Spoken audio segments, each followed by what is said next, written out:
ಒಂದು ಹಳ್ಳಿಯಲ್ಲಿ ಕೇಶವ ಅನ್ನೋ ಬ್ರಾಹ್ಮಣ ವಾಸಿಸ್ತಾ ಇದ್ದ. ಆತ ತುಂಬ ಕಲ್ತಿದ್ದ. ಜನ ಆತನಿಂದ ಎಷ್ಟು ಪ್ರಭಾವಿತರಾಗಿದ್ದರು ಅಂದರೆ ಪ್ರತಿದಿನ ಆತನನ್ನು ಊಟಕ್ಕೆ ಕರೀತಾ ಇದ್ರು. ಬಟ್ಟೆ ಮತ್ತು ದಕ್ಷಿಣೆ ದಾನವಾಗಿ ನೀಡ್ತಾ ಇದ್ರು.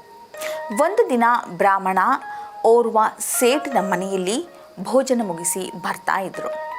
ಭೋಜನ ಮುಗಿದ ಮೇಲೆ ಸೇಠ್ ಆತನಿಗೆ ಒಂದು ಮೇಕೆಯನ್ನು ಉಡುಗೊರೆಯಾಗಿ ನೀಡಿದರು. ಬ್ರಾಹ್ಮಣ ಆ ಮೇಕೆಯನ್ನು ತನ್ನ ಭುಜದ ಮೇಲೆ ಎತ್ಕೊಂಡು ಮನೆಯ ಕಡೆಗೆ ನಡೆದ. ಇದನ್ನು ಮೂವರು ವಂಚಕರು ನೋಡ್ತಾ ಇದ್ರು. ಹೇಗಾದರೂ ಮಾಡಿ ಆ ಬ್ರಾಹ್ಮಣನನ್ನು ಲೂಟಿ ಹೊಡೆಯೋ ಉಪಾಯ ಮಾಡಿದ್ರು. ಬ್ರಾಹ್ಮಣ ಸಾಗುವ ದಾರಿಯಲ್ಲೇ ನಿಂತು ಬ್ರಾಹ್ಮಣ ಆ ದಾರಿಯಲ್ಲಿ ಸಾಗ್ತಾ ಇದ್ದಂತೆ ಅವರಲ್ಲಿ ಓರ್ವ ವಂಚಕ ಜೋರಾಗಿ ನಗತೊಡಗ್ದ.